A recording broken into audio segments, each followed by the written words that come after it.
बिस्मिल्लाहिर्रहमानिर्रहीम। मैं हूं आमिर भट्ट और आप देख रहे हैं सिटी 5 टीवी। बढ़ते हैं आज की हेडलाइंस की तरफ।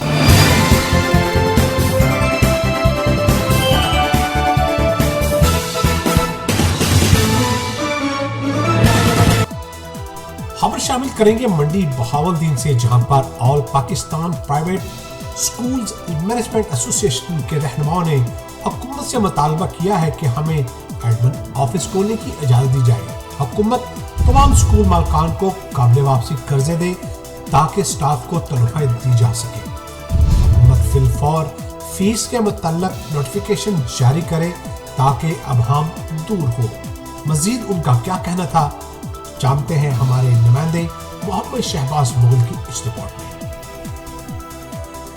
मंडी Bahauddin all Pakistan private school management association के रहनुमाओं ने हुकूमत से मुतालबा किया है कि हमें एडमिन ऑफिस खोलने की इजाज़त दी जाए।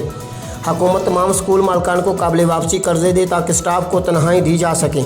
हुकूमत फिलफौर फीस के मुतल्लक नोटिफिकेशन जारी करे ताकि हबाम दूर हो। इन ख्यालात का इज़हार all Pakistan private school management association APSMA के ज़िला सदर मोहम्मद बशीर अतार, सीनियर नायब सदर साकब हयात रांझा, तहसील सदर बाबर अदील जट, तहसील सदर मलकवाल इम्तियाज़ अहमद गोंदल, प्रेस सेक्रेटरी मोहम्मद एजाज बुसाल और इंफॉर्मेशन सेक्रेटरी मलकवाल मोहम्मद आसिफ शहजाद ने हंगामी प्रेस कॉन्फ्रेंस से खिताब करते हुए किया। उन्होंने मज़ीद कहा कि वज़ीर तालीम पंजाब का लहजा बहुत रफ होता है, वो अपना अंदाज़ गुफ्तगू पढ़े लिखे लोगों वाला अपनाएं।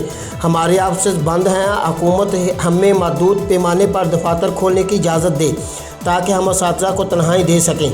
अगर हमारे मुतालबात मंजूर नहीं किए जाते तो हम पंजाब लेवल तक अपना एहतजाज रिकॉर्ड करवाएंगे। सिटी 5 टीवी में फिलहाल इतना ही। मज़ीद खबरों के लिए देखते रहिए सिटी 5 टीवी। मत भूलिए हमारा पेज लाइक करना, सिटी 5 टीवी। तब तक के लिए इजाज़त दीजिए, अल्लाह निगहबान।